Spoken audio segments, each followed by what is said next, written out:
Is everyone ready? One second. And you're reading everything on here? What? I'll tell you. Just let me know. Yeah, I'll tell you. So, Sounds good. everyone ready? Good. I affirm, epistemology comes before all else, and what we declare moral or immoral is based on the basis of what we know in the first place. We must resolve the scope of what we know to understand what we can generally determine. The epistemological theory of the AC is solipsism, that knowledge is bound by one's own mental state. For this, for three reasons. One, solipsism has a logical advantage. Solipsism has considerable advantages amidst those who prefer to entities. No one ground hypothesis was merely experience itself, evidence as nothing else. As we have no immediate experience of the minds of other people, the experience of other people, and so their very existence from some kind of inference is clearly not logically certain. Two, an independent reality is inaccessible. There's no way to confirm how one finally reaches a definitive notion of reality. In order to verify one's already know what reality consists of, despite the question of whether or not the applicant's notion of reality is correct. Three, empiricism. All coherent thought is based upon experience. Hume.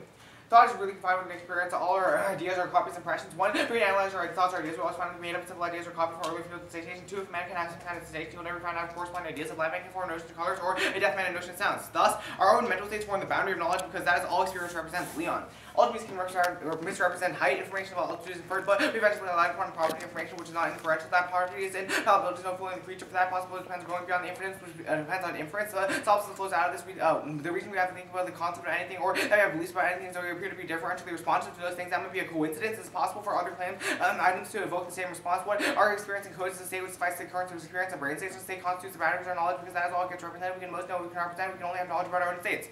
Thus, we determine ethics subjectively because only our own mental states can contain no open order facts. Moral does not act to determine the quality of an action or end state, but rather our own moral judgments. The necessary and sufficient standard then is consistency with the subjective moral determinations of the actor. Actions are permissible when the actor performing them determines that they are. Even if I lose solipsism for this standard for additional reasons. One, moral subjective is the best way to account for moral disagreement. Have been centuries debated on issues of what is moral, yet no definitive conclusions ever reach harmony. Members of different cultures often endure very different beliefs of right and wrong and act quite differently on their beliefs. Some sides love slavery, some as casteism would think to be more satisfactory. Others reject both slavery and casteism as grossly unjust, unlikely, and non-trivial moral principles are universally accepted in all societies. They are sometimes wrong.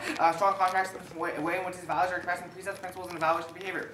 It is possible that morality is some objective force because we fail to explain how some sides of people would have correct knowledge of it and others would not. The only satisfactory explanation is subjectivity and morality. Two, we should reject the knowledge of the outside world in terms of ethics. External reality can inherently normative judgments because such knowledge can only yield descriptive claims. Even facts about the mindsets of other individuals are merely descriptive, so others must pair with some normative reason to care about them. Thus, looking at subjective determinations of ethics only one's own mindset can hold normative content. Three, subjective determinations of ethics are only the way to escape infinite regress. McIntyre. Anything only justified judgment referred to some universal rule which may derive from only justified that rule in turn by deriving some more general rule. Since every chain of reason must be finite, such clause must always terminate with a some rule for it. No further reason can be given. Each individual has to stop. These are first principle based on guide choice. The other is any universal principle is the end of the expression of the preference of an individual. I contend that the actor in the resolution views their action as permissible. One, I will deliver response to injustice within the scope of permissibility fully. Actions done deliberately can regard as part excellent or non-excellently. She is not surprised she had done this, and as part of the action deliberated over the consequence doing just this, not something else. When a person acts deliberately, she brings about some event deliberately. If she raises her hand deliberately, she deliberately brings about hand raising. Can be understood to have willed one without willing the other. Because deliberate implies careful consideration, that means the actor has come to the conclusion that it's morally permissible to take the action. And the actor is the best judge of whether or not the violent force is appropriate in this case because they know the most about the context of the situation. Even if there's an investigation, the police won't be able to know everything about the relationship and abuse.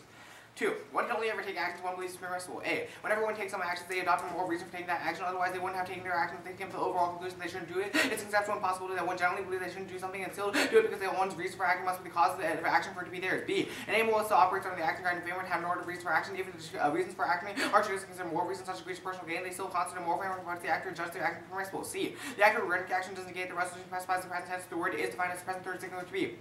D, arguments that disagree with the connection when you take an action as well as that simply mean that when one takes an action it doesn't automatically mean it's morally permissible, not that taking an action gives offensive reason to believe it's not morally permissible. That means merely disproving my argument is only defense. 3, even if subjectivity is false, the gravity threat imposed by domestic violence makes any action the victim takes a moral tragedy, either they force to kill or they resign themselves. However, in such tragic situations, both actions are morally permissible. Statement.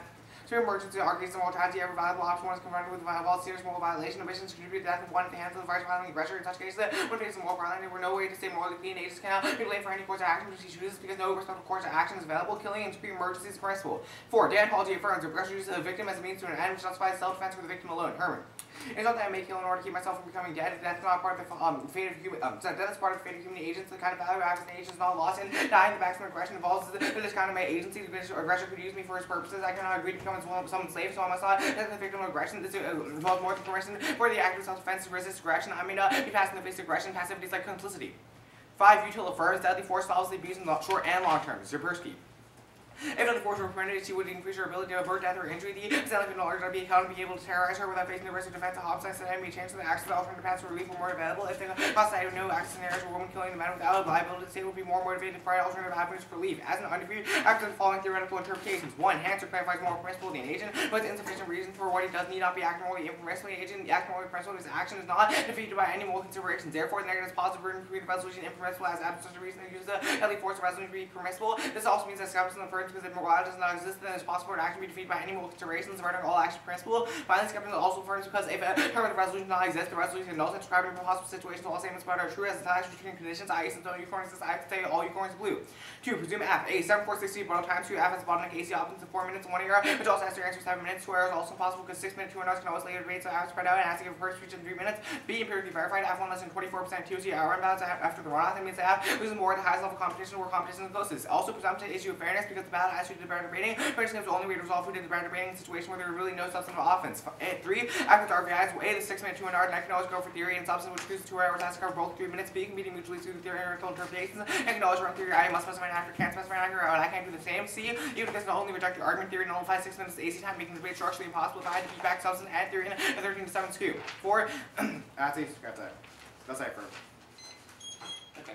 So scratch the 4. I don't think. The 4. Can I just delete this? Yeah. Is this 4A, B, C, D, and like none of that was there? When so 4 if a negative wins top caliber. That's the end. That's the end. All right, cool. So I didn't read that. So you ended with even if it's only reject the argument, then Yeah. 13. Yep. Okay, cool. I marked it. Yeah. There you go. Grab the ass. There you go. Thanks, dude. Yep. All right. So, what is the warrant for why we evaluate the resolution from the perspective of the victim, as opposed to, like, even if you prove that it is morally Just that permissible the for resolution is subjectively true then. So look, like, let's say you prove the AC that if the victim thinks it's morally permissible, then it's morally permissible for the victim. But from her perspective, well, why does that prove that that is the metric that judges use to evaluate the warrant? The entirety of the AC is reasons why subjectivity would be the way we determine the truth. But like, why wouldn't we use the perspective of the like abuser or like the perspective of somebody who's The argument like is that watching it's the still abuse? subjectively true, right? Why? Like, what if the abuser doesn't think it's true and the victim does think it's true? Why would we defer to the victim? What do you mean? It's not an issue of deferral. It's an issue of whether Like, what the if there are resolution is true or conflicting- not. Right, I know, but The what if there are argument is that the conflicting resolution is true. judgments about whether the resolution is true from different subjective Right, and it can be perspectives? subjectively true to certain people, but it doesn't mean it's not true. So, like, if you prove that it is true for one person, I prove it's not true for a different person, do you affirm? I would say so. Why? So, like, if I prove one person believes something in the world and 6 billion people don't believe it, does that still mean that the resolution is true? Like, wouldn't that mean any resolution ever would always be true? Like, you could probably find some nut job who's gonna, like, believe, like, I mean, say the arguments yes in to the something. AC are all reasons why meta-ethically, that's how we determine ethical statements to be true or So, like, if false. so meta-ethically we determine that if one person in the world thinks something is true, then it is automatically true.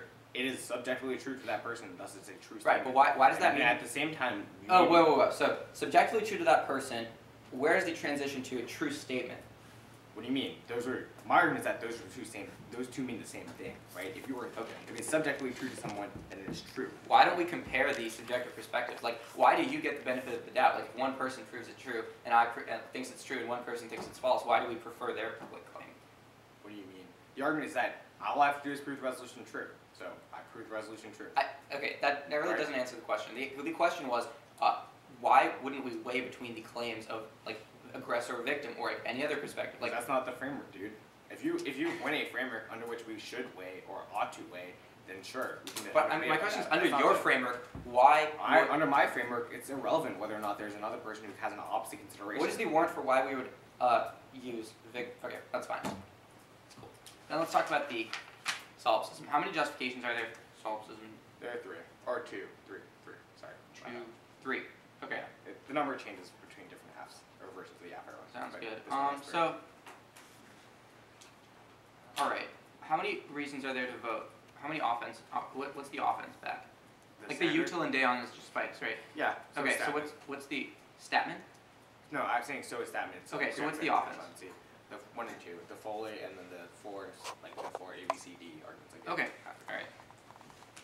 And Foley says they acted deliberately, so they did it, like consciously. So they believe it's morally permissible. Yep. Okay.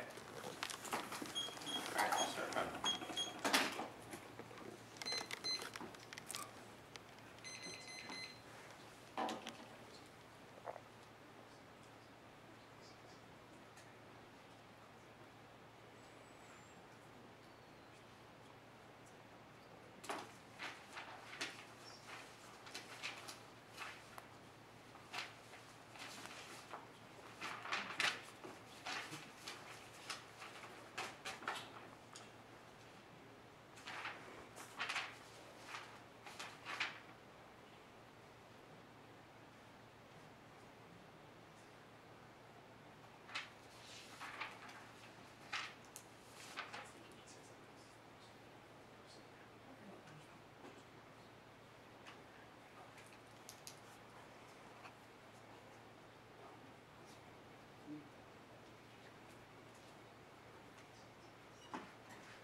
And so the way I turn the AC is what? So my burden to turn the AC is to prove that a victim of deadly force who kills their abuser didn't think that they should do it? Yeah. Okay. Alright. Well, it's probably true. So like if a crazy person, like if somebody murders someone else, we would always say it's permissible, right? If they think it's okay. Say again? Repeat the question. Sure, like so like somebody murders someone else just because, like not in the resolutional context, we would still say it's permissible just randomly because they thought so. Was it their action? Like did they will it? Yeah. Then yes. Okay.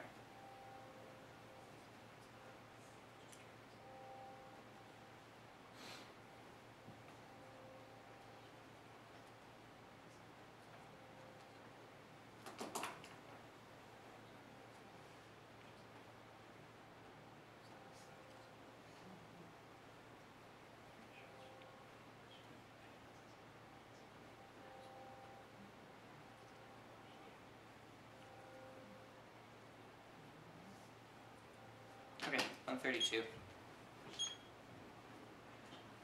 NC, AC. It's going to be, yeah, similar stuff like existentials and stuff, but it's going to be an add-on about solipsism at the end of the NC, so it's going to be like longer. So I don't know if that makes any difference. So, but we're still flowing this. Yeah, not all of the long. NC flow, and then I'm going to have answers on the AC flow independently of that. Oh, time's up. I had 130. Alright, ready? Yep. Okay. I negate and advocate an ethic of existentialism in which the belief that there's no absolute meaning of the world, rather human beings are the source of all meaning. Things require explanation, but the only possible explanation is the absolute, since the original source of being, however, the absolute is rationally incomprehensible, cannot be explained, which means that there cannot be an explanation of existence. Hochberg 1. The relationships among the diverse things require explanation. Search for an explanation can only come to some all-embracing unity, which accounts for all diversity and requires no explanation. Platonic forms cannot then be explaining reality. The ultimate source of explanation, reality coalescence to explain something is to account for being some terms of other entity. The explanatory order reflects the chain of being. The ultimate level of explanation then only means of absolute unity, except the absolute relinquishes the search for an explanation. Someone explains things to some rationally incomprehensible. The unity requires the absolute rational comprehension rejects the compatible criteria for explanation. Leaders to conclude there can be no explanation. What is comprehensible must be found in terms of ordinary experience. Given rational things the world is to do so in terms of absolute unity. Thus, the meaning of the absolute God required to give meaning yes and meaninglessness is not of the world. This is consistent with the understanding that we are the only like we only know about our own existence, i.e. we only derive things from our own experience, so it does not mean that there's consistent with the solipsistic analysis. That doesn't mean that, but if I prove that this generates different moral rules as opposed to like whatever you believe is like okay in any circumstance, then you would negate.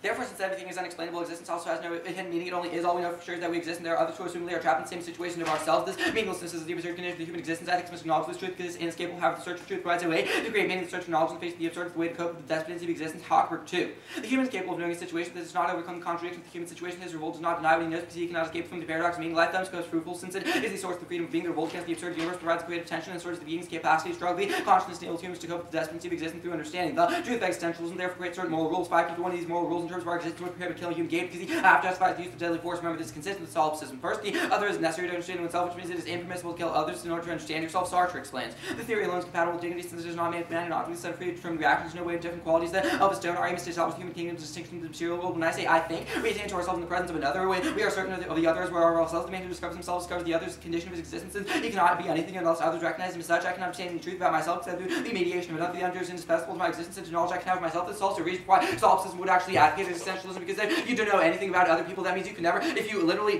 don't know that there are other people, as long as you know that there are other people, you need to mediate yourself, like they serve as a reference point for you. But if you do not know that there are other people, that means you would never know that you exist at all, i.e. you would never have your thoughts, because the only way that you know you exist as an entity is if you were distinct from other entities that would exist. Therefore, we cannot kill others because others are key to understanding ourselves, which is contrary to existentialism, because the point is to gain an understanding of the world in order to create our own meaning. Sartre also punishes the standard justification, as the first part of the card says that existentialism is compatible with human dignity. This is necessary for any system of ethics because the point of ethics is to further human goals, which means only a theory is consistent with human dignity is functional.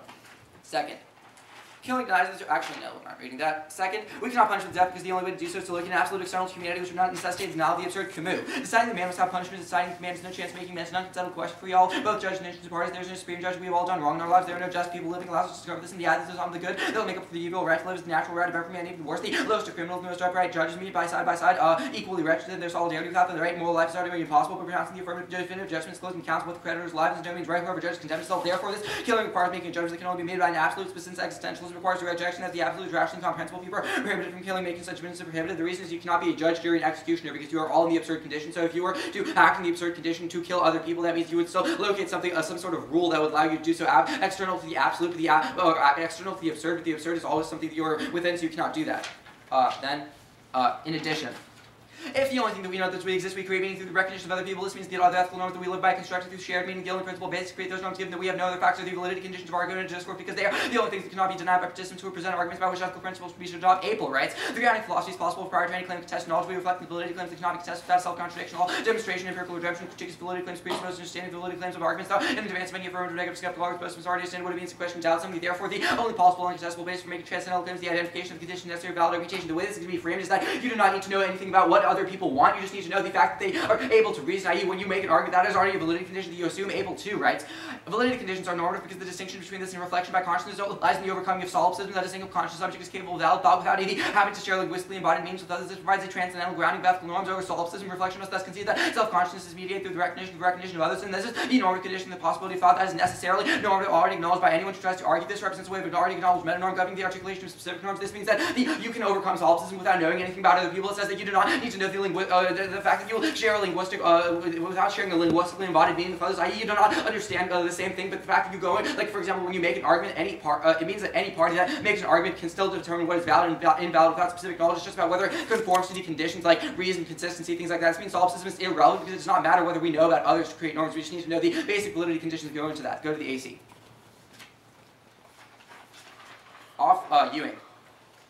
One Ewing just says that we require justification for the existence of others, but here's the justification. Inferential knowledge is sufficient to establish morally relevant facts because A, we can accurately predict certain facts even if they cannot be verifiable. B, we can verify an inference by generalizing a lot from individual cases. C, we can recognize that our senses might be wrong in what ways we can correct for discrepancies. Second, we do not need to rely on inferential knowledge. How to know solipsism is false. Thornton writes, it is a misconception to think that we need any inferential argument to assure us of the existence of other minds. Such an assurance seems necessary only so long as each of us has to work outwards from the interiority of consciousness. This assumption is fundamentally wrong because our knowledge that other human beings are conscious and our knowledge of the other mental states is given at a time is not inferential. It's rather determined by the public criteria that govern the application of psychological concepts. I know that a person who behaves in a particular way is angry because I have learned the concept of anger by reference to a behavioral criteria. I do not reason that he behaves in this way, therefore he is angry. Rather, behaving this way is part of what it means to be angry. And also, solipsism is self-refuting. Thornton too. Solipsism is necessary foundationalist for to make an appeal to logical rules or empirical evidence. The solipsist would implicitly have to affirm the very thing that he purportedly refuses to believe the reality of this respectively valid criteria in a public experimental world. What makes it incoherent is that the solipsist requires a to think of a solipsistic thoughts that all language is an irreducibly public form of language. Each language contains language games governed by rules that, though conventional, are not arbitrary. Personally, fiats the question, argue, or doubt. Utilize language in particular with the proposition I am the only mind that exists makes sense only to the extent that it expresses in a public language. This coalesces with the Apel arguments because the Apel arguments say that in terms of intersubjective argumentation that you need to interact with other people, and when you interact with other people, that is a public form of action, which means that solipsism is false because the language is the irreducibly public form of life that disproves the result on the standard. The AC makes a huge jump in logic that is unwarranted, justifying why morality must consider subjective perspective does not mean that we do not make objective determinations. It just means that he cannot win off of arguments that only say that the victim believes that she was justified because the subjectivity does not deny the importance of making these arguments on the contention. Overview. His analytical opposite the deliberate action always aligns with our sense of morality, but acting deliberately does not necessarily mean that you are acting in the way you want. Bannister writes, in any endeavor to understand the behavior of an individual in any given situation, certain assumptions are made so long as they're useful. They retain such assumptions that each individual is endowed with tendencies to preserve the life of the species. These are instincts. This answers the 1ER response that he's going to make the solipsism for instance for making these generalizations because our assumptions still serve as justification. Also, this answers the 1ER response that we have more of a natural tendency to defend ourselves because that would necessarily conflict with our aversion to kill our own, which is especially strong in domestic violence because of emotional attachments. This produces killing yourself generally regarded as impermissible. If you 1ER argues for killing in self-defense, they lose on excuse. Also, do not let them allow to extend the opportunity to take this out because my evidence indicates because many actions to be explained instinctually actors reasons taking action not implied normative judgments. Also his as an overview to his argument about like why the resolutions about the victim. Even if the victim is the actor, that does not mean to be evaluated normative goodness or badness. That way, for example, if I witness a murder, I can make a judgment about it without being the murderer. Second, it means that you can use the abuser's perspective because they also act so it's irresolvable. There's literally no warrant as to why it is true just because the other is a victim. If they're conflicting judgments, you should reject the standard because it would not resolve itself. Cool. Do you want to flash this stuff to you? No, not really. Okay. Cool. I can just show you. No, no, I don't need it. What's the argument you make on the standard, like the warranted leap? Yeah. Or sorry, let me start. So the warranted leap is that you assume that just because like subjectivity is true means that there is never any objectivity or that we never can make any objective determinations. Your argument just says that subjectivity is relevant. It does not mean that it is relevant to the exclusion of everything else. Okay, cool. Let's go to the NC. What are the justifications for the NC framework? Okay. So you have this, right? This is the first page. I know. Alright, so the first Hochberg 1 evidence says that the only thing that would unify or give us an entire like explanation of what it means, like what truth is some absolute or some like entity like God that would explain everything. But since that we cannot neither understand God nor are we sure that he or she exists. Why can't we understand things just subjectively, right? Like why can't I just create my own meaning? Well, we do create our own meaning in the sense that like existentialism is consistent with this, right? We do create our own meaning in the sense that the only thing we know for sure is that we exist. But the argument is that we create our own meaning in search for some sort of truth, right? And the argument is that we can never find the truth in God because we can never understand him because he is not of this world, which means Why we do are we still need God? because the ultimate goal in truth, like it is not like God as in like it is just God as in a unification of everything that is true, like some entity that would like explain everything, like why we are alive, why we take certain actions, like and explain our existence. So when we create our existence, we search for that truth Okay. because we search for meaning in our lives. Okay. What's the implication then? The implication is that one, I'm consistent with solipsism because even if we don't know things about Why does it justify your framework specifically? why is it justify existentialism? Yeah. Because existentialism says that the only thing that we know for sure is that we exist. I exist. Is that precedes is essence. that all that existentialism says? I don't know what you mean. Like there are probably other things. Right. That What does it like, you mean to can't be kill- consistent with an existentialist ethic? My argument is not. Well, in this case, not in the resolution notes. It's not using deadly force. Right. So do you not provide any clarification? Like what do you mean? Like clarification of what? Like Hawksbill. What is it? What are the components? How do I link to the NC standard? Oh, okay. You can say that self-defense is a necessary condition for pursuing like truth or whatever, or like trying to get out of the absurd condition, or like self-defense is a Right. But I'm just way asking to you, like, assert can your you freedom. explain to Like, me those are how? link terms you can Right. Can you explain to me how your framework operates, though? Right. Like in what way though? In like specifically, what would you want to do? Like, can you ask? What does it mean to be a link into the existentialist framework? If you prove that you like better enable people to search for truth or search for meaning in their lives or to escape the absurd condition. We realize that we can never fully escape it, but you would prove that like self-defense is a necessary component of our search for truth, or like prove or disprove the side of the Trinity. If you prove that you don't violate it, then that's sufficient. Sorry, bro. No, here you go, by the way. You need this? Put it down. Alright. What's your banister evidence say? It says that people naturally act based on instinct. So even if they act deliberately, it's like doesn't mean that they're acting in a way that is morally permissible.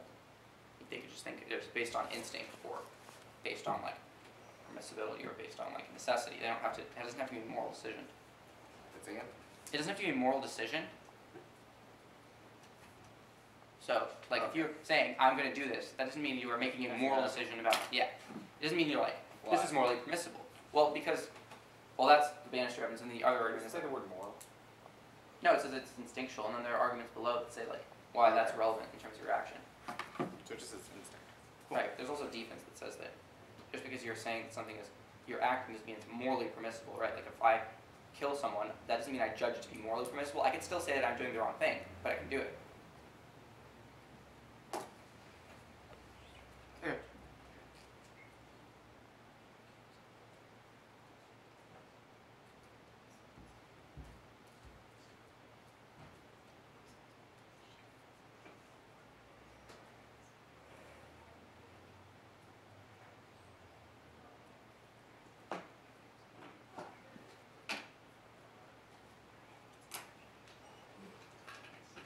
Okay, so let's go to the NC contention. Can you explain to me what Sartre says? Sure. So Sartre says that the only way that we can search for truth is if we exist in a world where there are others. Like if we recognize ourselves through the mediation of another, and what that means, like in more simple language, is that like the only way that we can understand who we are is if we have like a reference point. Like if we see a different person, we distinguish ourselves from that person. That's fine. Stop. Grab. 2 minutes left.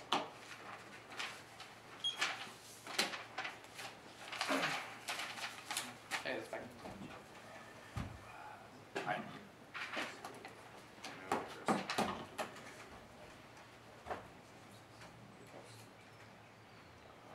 Cool. ACNC.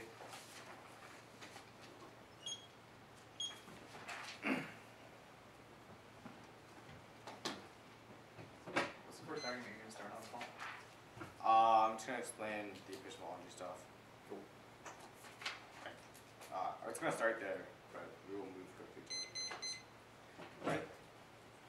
Extend the Thornton analysis that he makes, I'm creating solipsism, so it's not true.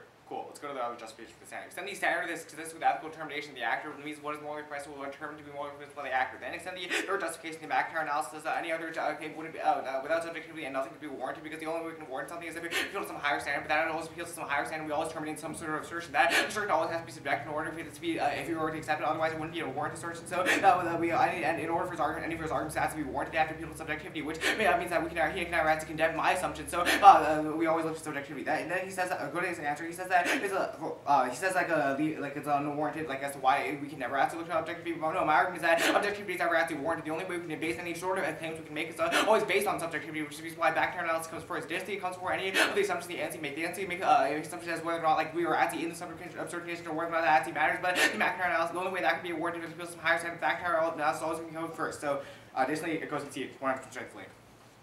Cool. That means if I'm winning any offensive act to my framework, I'm winning the round. Let's go to the conventional level. You can set the second argument in the conventional level. The 8 point says that it's exceptional possibility someone takes an action is their action and they believe normatively bad, because if they had normative reason for taking the action, then it was so in order for it to be their action, they have to have normative reason for taking that action in the first place. Then it's in the B point that says that amoral are only amoral to name, even if they to act for normative reasons that aren't conventionally considered moral reasons. For example, greed or personal gain, that doesn't actually mean they're not acting for normative reasons at all. That is going to take out its argument because that says that someone can take an action and then view it as bad. But my argument is that no, at the point of taking their action, in order for it to be their action, they cannot view it as normatively bad. Then based on the D point that his arguments are just defensive arguments. They don't actually turn the standard because he never actually shows why. He never actually it shows why there's like a taking action that gives offense reason to believe that it's not morally permissible. He just tries to disconnect the link, but that is always only going to serve as mitigation under my standard. Then on his Bannister analysis, first, there's no reason why instincts can't function as a normative reason for action. Second, if instincts were overriding and they didn't actually it was inconsistent with the will of the actor, then it wouldn't be their action, so we wouldn't even be evaluating. Then additionally, he says that abuser's perspective, however, first, as long as I prove the resolution true, in some instances the resolution is still true for the person around, so you affirm. Additionally, at best it triggers presumption, so you could involve in the AC exam the presumed act with 7.60 all time to however from structural truth. So if we can't evaluate the offense back to my standard, it's not a reason to reject the standard, just a reason why you default to presumption. Additionally, so yeah, I can take care of the things on the debate there. Let's go to the NC. On the Hochberg analysis, first, it's empirical claim without empirical warranty. He just says people are constantly searching for the external truth. There's no reason why that's necessarily the case. I don't search for the absolute truth. Then, second, there's no reason why the absolute is naturally key to attaining truth. I would say that we can always internally create our own meaning, so that's going to function as the reason why the AC is sufficiently expanded with the NT. And then, additionally, there's no reason why. Third, there's no reason why truth is actually normative. So he has to prove why searching for truth things is actually normally good. But that's a missing internal link in the AC. Then, finally, the subjectivity arguments in the AC are functional internal link because all it says that the only way it comes based on truth case is gonna is inherently going to be subjectively. Then, let's go to the connection level.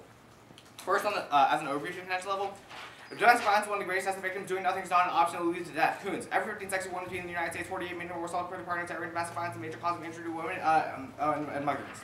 Then, let's go to the, so that's first. That's going to turn the starter analysis because he's saying that we need to be able to understand other people. My argument is that if domestic violence happens, they are actually killed in the abuse. Then they can't ever actually understand it. So it actually precludes their search for the truth. Then additionally.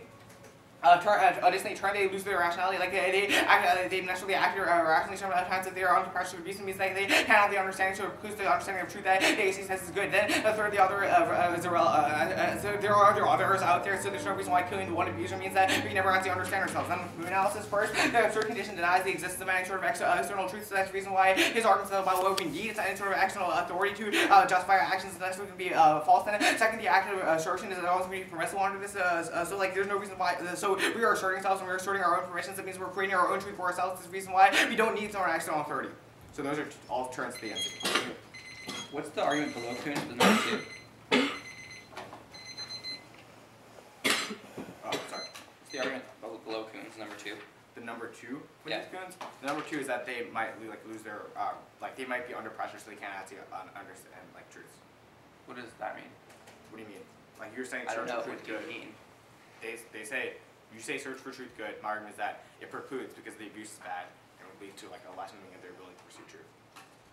The abuse is bad. Oh, okay. Right? It puts them under pressure and they do less. They're worse at understanding the truths.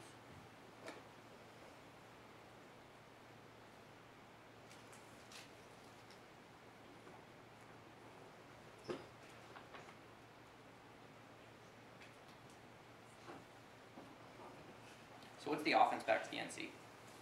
What? What's the offense? Is this just the subjectivity argument on the AC that you apply in the Kuhn's? subjectivity Kuhn's, the second argument on Sartre, Okay. and then I would say the second argument on Camus. Okay. And the second argument was the under pressure one? No, the second argument Camus was the one that. No, on Sartre.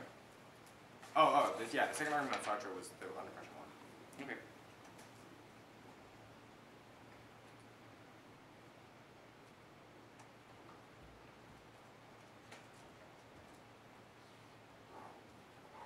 Okay, so starting on Apel on the bottom of the NC. Well, first like an overview, then Apel on the bottom of the NC, and then McIntyre on the AC,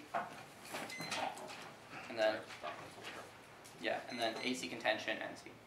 So Apel, McIntyre, down the AC, back to the NC. McIntyre. Yep. Did it all again? Apel, McIntyre, down from McIntyre contention, back to the NC. Got it. But I'll sign first, so you should know what's going on. Alright, and an overview first. Okay.